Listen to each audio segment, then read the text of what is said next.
Halo Logizen, selamat datang di channel Giziologi. Logizen sudah makan belum nih? Sudah sarapan? Jangan lupa sarapan ya Logizen, biasanya itu tuh yang paling sering dilewatin. Ngomongin sarapan, seperti yang Logizen sudah lihat di judul, pada video kali ini Giziologi ingin membahas mengenai perjalanan protein di dalam tubuh manusia. Kira-kira bakal bahas apa aja sih? Nah, sebelum masuk ke pembahasan, jangan lupa untuk klik tombol like dan subscribe-nya ya Logizens. Tanpa berlama lagi, kita langsung aja mulai pembahasannya. Cus!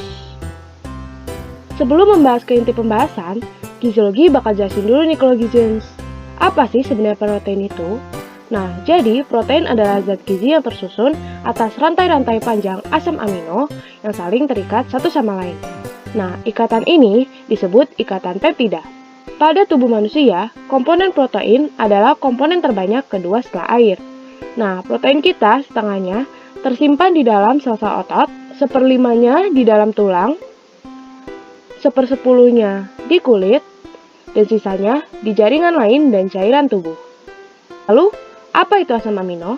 Untuk lebih memahami, di sini Giziologi menyertakan struktur dari asam amino ya Logizens. Asam amino adalah bentuk paling sederhana dari protein yang terdiri atas atom karbon yang terikat pada satu gugus karboksil, satu gugus asam amino, satu atom hidrogen, dan satu gugus radikal.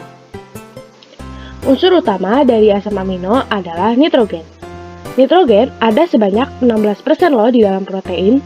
Berarti tubuh kita menghasilkan asam amino itu sendiri ya? Hal tersebut memang benar, tetapi Logizens juga perlu tahu nih, bahwa tidak semua asam amino dihasilkan oleh tubuh. Asam amino juga perlu didapatkan dari luar tubuh. Asam amino dibagi menjadi asam amino esensial dan asam amino tidak esensial. Asam amino tidak esensial adalah asam amino yang dapat dihasilkan oleh tubuh. Sementara itu, asam amino esensial adalah asam amino yang tidak dapat dihasilkan oleh tubuh, sehingga penting untuk mendapatkan asam amino ini dari konsumsi makanan. Sebagai tambahan, juga terdapat asam amino tidak esensial bersyarat, di mana asam amino dihasilkan dari asam amino jenis lain sebagai bahan baku. Asam amino tidak esensial bersyarat juga dibutuhkan dari makanan apabila bahan bakunya tidak tersedia banyak di dalam tubuh. Untuk mendapatkan asam amino esensial dari makanan dapat didapatkan dari sumber hewani maupun nabati. Protein hewani yang merupakan protein yang berasal dari hewan bisa kita dapatkan dari mengkonsumsi telur, susu, daging, unggas, dan kerang. Sementara itu, protein nabati, protein yang berasal dari tumbuhan, bisa kita dapatkan dari mengkonsumsi kacang-kacangan dan hasil pengolahannya seperti tempe dan tahu. Lalu, bagaimana ya nantinya protein tersebut dapat digunakan oleh tubuh kita? Untuk memahami itu, kita perlu mengetahui perjalanan protein dicerna di dalam tubuh nih Logizens. Awalnya, setelah memasuki mulut dan dihancurkan, pencernaan protein utamanya terjadi di lambung dan usus halus.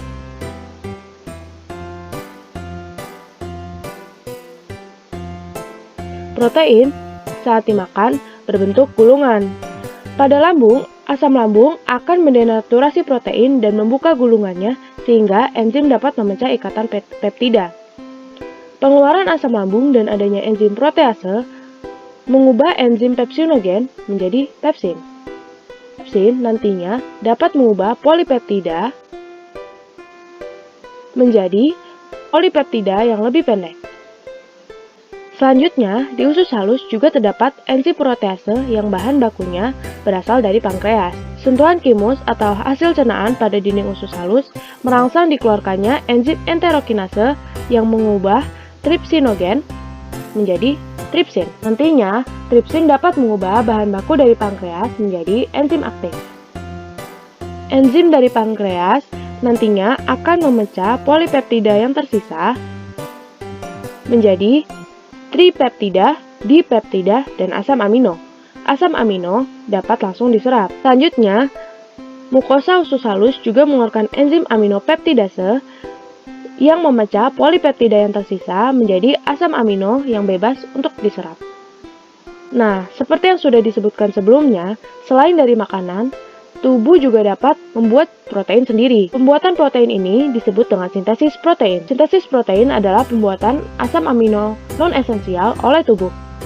Proses ini juga disebut transaminase. Sintesis protein terjadi di sel hati. Sintesis protein menggunakan gugus amino dari asam amino esensial yang dideaminase dan digunakan juga asam keto sehingga menghasilkan asam amino jenis baru. Karena itulah, sintesis protein juga akan lebih banyak apabila memiliki sumber asam amino esensial yang cukup. Tadi lo bisnis mungkin udah denger nih, sempat disebutkan mengenai deaminase. Deaminase itu apa sih? Deaminase adalah pelepasan gugus amino. Deaminase menghasilkan zat sisa racun berupa amoniak. Penting untuk diketahui nih logisins, bahwa racun ini nantinya akan dibawa ke hati dan diubah menjadi ureum yang lebih tidak beracun. Ureum nantinya akan kembali ke darah dan kemudian diekskresikan melalui urin oleh ginjal. Asam amino dalam tubuh tidak disimpan dan akan terus digunakan. Asam amino baik esensial maupun non-esensial nantinya dapat diserap oleh sel untuk digunakan tubuh. Penggunaan asam amino untuk menjalankan fungsi tubuh yaitu antara lain: yang pertama, sebagai alat untuk tubuh menjalankan fungsi pertumbuhan. Yang kedua, untuk membentuk ikatan-ikatan yang esensial. Contohnya hormon, hemoglobin pada darah, fotoreseptor pada mata, bahan baku vitamin. Selain itu, asam amino juga berperan untuk menjaga keseimbangan cairan di luar dan di dalam sel.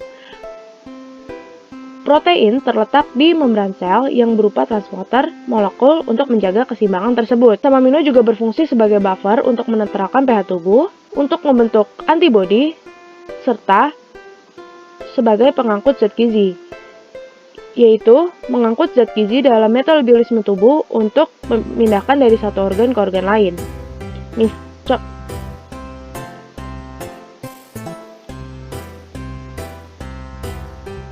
Serta sebagai pengangkut gizi dalam metabolisme tubuh untuk memindahkan dari satu organ ke organ lain. Contohnya, lipoprotein yang berfungsi untuk mengangkut lemak dalam tubuh.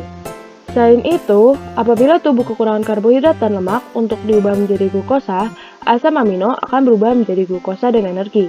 Sebagian asam amino dapat diubah menjadi asam piruvat, dan sebagian yang lain dapat diubah menjadi asetil-CoA.